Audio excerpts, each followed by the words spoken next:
let's get to it with Rachel. She is here. He is the administrator of the Centers for Medicare and Medicaid Services. You write, though, he's become the heir apparent to lead the health department if RFK Jr. departs.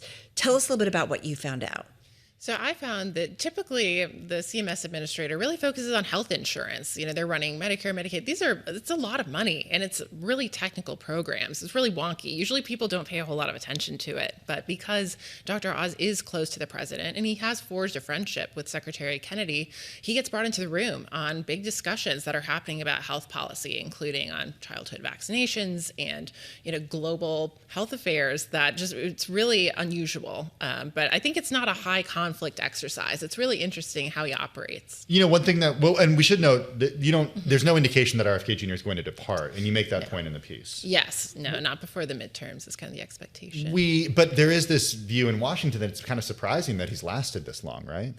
Certainly, but I think the president really likes Secretary Kennedy, and he's really on board with a lot of his ideas. Well, on the health side of things, going back to Dr. Oz, we've learned some things about what makes someone click with this president. Right. What is it that makes Dr. Oz click with this president? I think, as you said, they do have a lot in common, but I think Dr. Oz is somebody who likes to explain things. He has built a great team around him, and he's interested in the policy ideas. When I talked to people who had briefed him, they said he just inhaled the information, and he loves to dig into the details. And I think the president understands that the Medicare constituency is honestly really important in politics, and he trusts Dr. Oz to deliver wins for him and to turn these big ideas he has into things that actually work in the government. I love this exchange, because often you see in a presidential term, people leaving like kind of midway. Mm-hmm. And that he committed to President Trump to serve his full term. He said, okay, I'll give you the job, but I'm going to insist on 4 years. And Oz committed to that mm-hmm. he's going to go the distance here. Mm-hmm. And I think that's kind of interesting. Has his responsibilities and his access kind of grown since he's come to this position? Mm-hmm. Absolutely, certainly. And I think, Secretary Kennedy never was, a hands-on manager in his prior roles either. So I think they've really worked on building a team around him to handle some more of those day-to-day management solutions. And I think the White House certainly values Dr. Oz as somebody who can kind of translate from the White House and the goals we want and try to get Secretary Kennedy fully on board with that and just figure out how to make it happen. And he's really served that role. Does the medical community as a whole, I'm just curious, as you guys were talking mm-hmm. to different folks, do they also think, okay, this is good, this is kind of having an adult in the room, or how do they feel about this? I think it's widely viewed that he built a serious team of Republican policymakers around him. That being said, they're still Republican policymakers, and they're still pursuing traditional kind of priorities in terms of scaling back Medicaid funding over the next 10 years and, not continuing subsidies that made Affordable Care Act insurance more affordable for people. And I think monthly costs are going to go up over time, and people are going to lose their health insurance. I don't think there's any question about that. All of that is still happening. So all of that. So I think there's certainly concerns about those policies, but I think there is a general sense that nobody expected Dr. Oz to be this serious and I guess this effective in his role. What's the relationship that Dr. Oz has with RFK Jr.?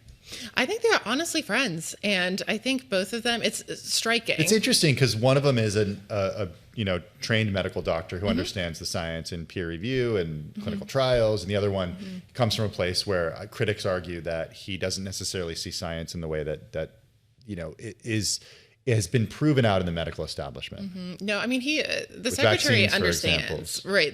He understands he doesn't have a medical background, and I think he really values Dr. Oz's opinion. And he is someone who goes around the room and seeks the counsel of his advisors and really listens. And I think just that trust has allowed Dr. Oz to have this influence in the room where it's not, a backstabbing thing. It's not a conflict-heavy exercise, but I think he really values his opinion, and they do seem to be pretty open-minded to those discussions. He's also smart about not undercutting, right? Yes. RFK Jr. It's a very fine line. I think the worst thing to be in the Trump administration is a showboater. They really don't like that. They want all the credit to go back to the administration, and I think he's played that game very well. We see that a lot when these members of the administration speak, and the way that they highlight the Make contribution from the videos, president, do things. and talk about the leadership of the president. Not naming anybody.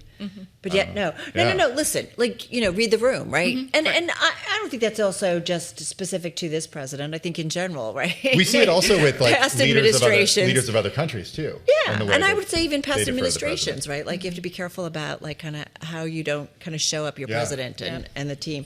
What did you learn in doing this? You guys, talk to a lot of people. Just got about 30 or 40 seconds of all of it. What as you kind of think about this story, what really sticks with you? I think it's striking that just how much they're genuinely friends and how little conflict there is in that relationship. Between there's- RFK and Dr. Oz? Yes, and I think there's a perception that if somebody, there's so much speculation. I think the assumption would be that people try to grasp for power as much as they can, as quickly as they can, and I think we just haven't seen that dynamic play out between them. So it was odd, but it's true, and so I think that is going to stick with me.